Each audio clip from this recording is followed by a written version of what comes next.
कीचड़ में ही रहते हैं और कीचड़ में ही मर जाना पसंद करते हैं। ये तो कोई, अब जैसे कि देखो ये सामने इतनी इतनी राजहंस जैसी ये सारी साध्वियां बैठी हैं, तो ये तो कोई ऐसे सौभाग्यशाली आत्माएं होती हैं जिनके भीतर इस कीचड़ से बाहर निकलकर और कमल के फूल की तरह खिलकर के जीने का जज्बा, कमल के फूल की तरह जीने का, ये आशियाना बनाने का ये सद्भाव संकल्प पैदा होता है। बाकी तो राम नाम सत है, मुर्दा बड़ा मस्त है।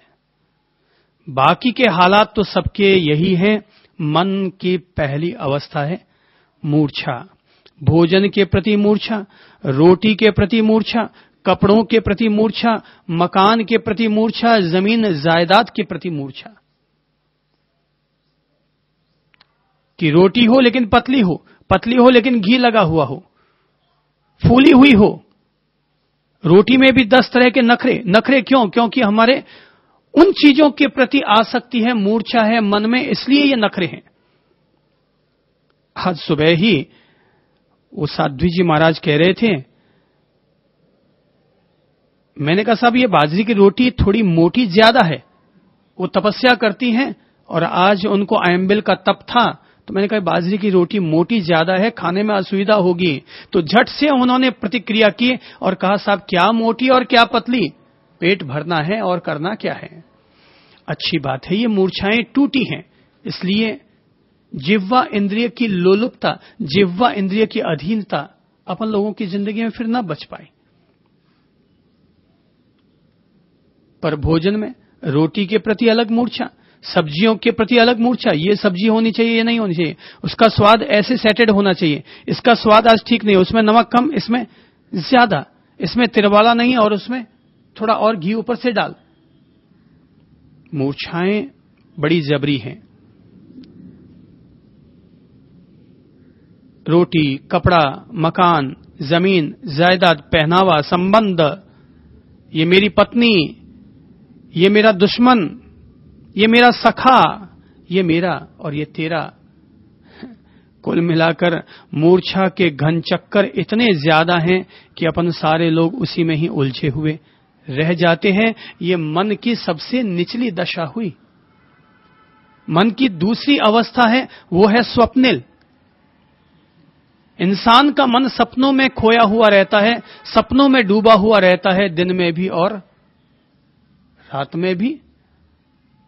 कल ही अपन लोग चर्चा कर रहे थे कि प्रत्येक व्यक्ति हर रात में कम से कम 5 सपने देखता ही देखता है। जब भी इंसान की रात में आंख खुलती है, चाहे 2 बजे रात को, चाहे 12 बजे या सुबह 5 बजे, जब भी आदमी की आंख खुलती है वो अपने आप को एक सपने में ही घिरा हुआ देखा करता है। ये मन का घेरा है, लेशाओं का घेरा है, जिसमें कि आदमी उलझा हुआ रहता है।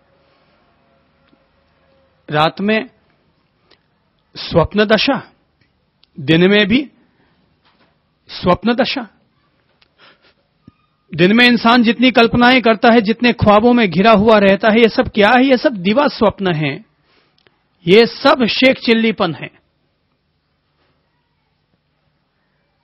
भटकाव, विचारों का भटकाव, स्थिरता नहीं है। इसीलिए मन की प्रकृति को अपन ने समझा कि मनुष्य का मन क्रियाशील है, मनुष्य का मन परिवर्तनशील है, मनुष्य का मन प्रयत्न साध्य है।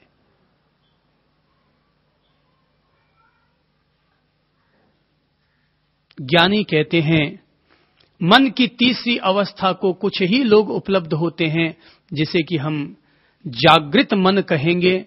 कुछ ही लोग ऐसे होते हैं जो जागृति को उपलब्ध हो पाते हैं। बाकी तो सारे लोग मूर्छा में पड़े हैं, सपनों में भटक रहे हैं और कुल मिलाकर के इस संसार चक्र में उलझे हुए, भव चक्र में उलझे हुए रहते हैं। ज्ञानी कहते हैं जागृत मन का मालिक, जागृति तत्व को उपलब्ध होने वाला, सचेतनता को उपलब्ध होने वाला व्यक्ति, ये विरल लोग होते हैं जो सचेतनता को जीते हैं। अगर किसी भी इंसान के हाथ में सचेतनता का, अवेयरनेस का दीपक है, वो व्यक्ति चाहे गृहस्थ में रहे, चाहे संसार में रहे, चाहे संन्यास में, वो हर व्यक्ति मुक्ति की तरफ अपने 4 कदम बढ़ा रहा होता है। कौन? जिसके हाथ में सचेतनता का, अवेयरनेस का दीपक है। खाओ लेकिन सचेतनता के साथ, बैठो लेकिन कैसे? सचेतनता के साथ। रात को सो पर कैसे? सचेतनता के साथ। करवट बदलो पर कैसे? सचेतनता के साथ, जागरूकता के साथ। इसीलिए तो कहते हैं सावधानी हटी की दुर्घटना घटी। थोड़ी सी सावधानी हटते ही दुर्घटना घट सकती है। ये सावधानी पूर्वक जीना, इसका नाम है सचेतनता पूर्वक जीना। सेविंग कर रहे हैं, सचेतनता पूर्वक करेंगे तो ब्लेड का कट नहीं लगेगा। खाना खा रहे हैं, सचेतनता पूर्वक खाएंगे तो गाल दांतों के बीच में नहीं आएगा। सड़क पर चल रहे हैं, सचेतनता पूर्वक चलेंगे तो पांवों को ठोकर नहीं लगेगी। बोल रहे हैं, सचेतनता पूर्वक बोल रहे हैं तो मुंह से गाली गलौच नहीं होगा। लियो, जियो, बट विद अवेयरनेस, लेकिन पूरी जागरूकता के साथ, पूरे सचेतनता के साथ जियो, ताकि हमारे द्वारा पाप कर्मों का बंध और अनुबंध न हो। गुरु का महत्व दुनिया में इसीलिए है क्योंकि गुरु हमें हमारी नींद से जगाते हैं। गुरु का महत्व इसलिए है क्योंकि वो हमारी मूर्छा को तोड़ते हैं। बहुत बड़े कवि और दार्शनिक हुए जिनका नाम है ऑस्पेसंकी। ऑस्पेसंकी ने बहुत मशहूर किताब लिखी है in the search of miraculous. उसमें चौथे पन्ने को खोलते ही सबसे पहले आदमी चौंकता है क्योंकि उन्होंने वो किताब उस व्यक्ति को समर्पित की है। उस समर्पण के पन्ने में लिखा हुआ है, ये किताब उसे समर्पित है जिसने मुझे नींद से जगाया, जिसने मुझे नींद से जगाया। मैं नींद में पड़ा था, मैं सोया पड़ा था, मैं मूर्छा में पड़ा था, किसी ने मुझे जगाया। जिसने मुझे जगाया, जिसने मेरी मूर्छा तोड़ी, जिसने मेरी निद्रा तोड़ी, उसे समर्पण है। गुरु वही होता है जो सोए हुए को जगाता है, जो सोए हुए को जगा देता है। ये मन की 3 अवस्थाएं हैं। हर कोई व्यक्ति अपने अपने मन की परीक्षा करे। 2 मिनट तक भी धीरज से व्यक्ति बैठे। अगर मैं कुछ बोल रहा हूं, मेरे बोलने से अपना ध्यान हटाए और पलकों को झुकाकर अपने भीतर झांके, 2 मिनट तक देखे कि क्या वास्तव में उसका मन शांत है, क्या वास्तव में उसके मन में शुभ धाराएं चल रही हैं या अशांत है या अशुभ धाराएं हैं। मन की क्या अवस्था है, यह हर कोई व्यक्ति अपने अपने मन की परीक्षा करेगा, अपने अपने मन को जांचेगा। मेरे मन को मैं ठीक करूंगा, आपके मन को आप ठीक करेंगे। बच्चे को नहलाना हो तो मां नहला सकती है, किसी को रास्ता दिखाना हो तो कोई राहगीर रास्ता दिखला सकता है, पर मन को ठीक करना हो तो मन के मंदिर में तुम ही तुम्हारे गुरु हो, तुम ही तुम्हारे शिष्य हो।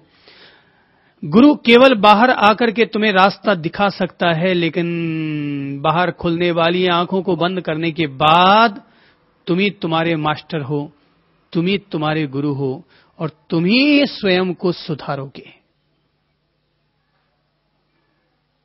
धर्म के मार्ग पर जाकर यह कहना बहुत आसान होता है कि मुझे मोक्ष चाहिए, मुक्ति ही मेरा लक्ष्य है। यह सब कहने में कुछ नहीं रखा पड़ा है कि मुझे मोक्ष चाहिए, मुक्ति चाहिए, सभी लोग कहते हैं, लेकिन अपने मन को कोई सा विरला व्यक्ति ही सुधारता है। मन में गड़बड़ियां चलती रहती हैं और अपन बाहर से अच्छे अच्छे शब्द, मुक्ति, आत्मा, परमात्मा, भक्ति, न जाने ऐसे कितने महान महान शब्द अपन सब लोगों ने रट रखे हैं और उन शब्दों के घेरों में हम लोगों ने अपने आप को उलझा लिया है।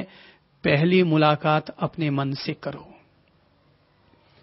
पहली मुलाकात अपने मन से करो, क्योंकि मन ही मंदिर है और मन ही मरघट है, मन ही तीर्थ है और मन ही इंसान का शमशान है। वहां सब गड़बड़ियां होती हैं। बाहर में हर आदमी का चेहरा बड़ा साफ सुथरा रंगीन दिखाई देता है, पर हर आदमी का अंतर मन, कोई व्यक्ति उसका एक्सरे करे तो पता चले कि मन में कहां क्या क्या गड़बड़ियां हैं। एक 80 साल के व्यक्ति के मन में ज्यादा गड़बड़ियां हैं, 8 साल के बच्चे के मन में कम गड़बड़ियां हैं, क्योंकि उसने अभी तक पूरी दुनिया देखी नहीं है, वो मोह माया में अभी तक उलझा नहीं है। जिसकी जितनी उम्र वो उतना ही ज्यादा गड़बड़ झाला में उलझा हुआ है। जिसकी जितनी कम उम्र उसका मन कम गड़बड़ियां करता है। 8 साल के बच्चे का मन कितनी गड़बड़ी करेगा? एक की बजाय 2 खिलौने लेना चाहेगा, एक की बजाय 4 चॉकलेट खाना चाहेगा, एक की बजाय 2 आइसक्रीम खाना चाहेगा। बस इससे ज्यादा मन उसका पापी नहीं है। लेकिन अपन बड़े लोगों का आइसक्रीम बदल जाती है। बचपन में थे तो एक की बजाय 2 आइसक्रीम का लोभ था, बड़े हो गए तो एक की बजाय 2 दुकानों का लोभ जगता है। छोटे थे तो 2 खिलौने चाहिए थे, अब बड़े हो गए तो 4 मकान चाहिए। ये मन है। जो जो दुनिया में हम उम्र पाते हैं त्यों त्यों मन भी डेवलप होता चला जाता है और त्यों त्यों ये खुराफातियां भी करता चला जाता है। आज हम ध्यान का जो सूत्र ले रहे हैं, ये मेरी बातें इसलिए उपयोगी हैं क्योंकि लोग ध्यान का मतलब केवल यही समझते हैं कि अध्यात्म के पथ पर बढ़ने का अगर कोई पगथिया है, अगर कोई सोपान है तो एक अकेला सोपान ध्यान है। महावीर ने लगातार 12.5 वर्ष तक ध्यान ही ध्यान किया। बुद्ध ने लगातार 6 वर्ष तक ध्यान ही ध्यान किया। तो ध्यान किया तो क्या किया? ज्ञानी लोग मन की बारीकियों को समझते हैं और शायद महावीर की तरह मन की बारीकियों को समझने वाले लोग कम हुए हैं। महावीर का दर्शन कोई अध्यात्म मात्र का दर्शन नहीं है। महावीर का दर्शन मनोविज्ञान से शुरू होता है और अध्यात्म पर जाकर के पूर्ण होता है। महावीर का दर्शन मन से शुरू होता है और मोक्ष पर जाकर के पूर्ण होता है। यह महावीर के दर्शन की विशेषता है। महावीर ने लगातार 12.5 वर्ष तक जंगल में रहकर कि पाया था, धन वैभव पाया था, राज्य पद पाया था, पत्नी पाई थी, बच्चे पाए थे, मगर जब छोड़ छुड़ा के चले गए तब भी देखा कि उनका मन उनका पीछा छोड़ नहीं रहा है। त्यागी बन गए, दिगंबरत्व धारण कर लिया, लेकिन फिर भी उनका मन पीछा नहीं छोड़ रहा है। छोड़ के आ गए मम्मी को, पापा को, भाई को, पत्नी को, बच्चों को, मगर उनकी यादें, उनकी स्मृतियां फिर भी पीछा पीछा पीछा करती रही।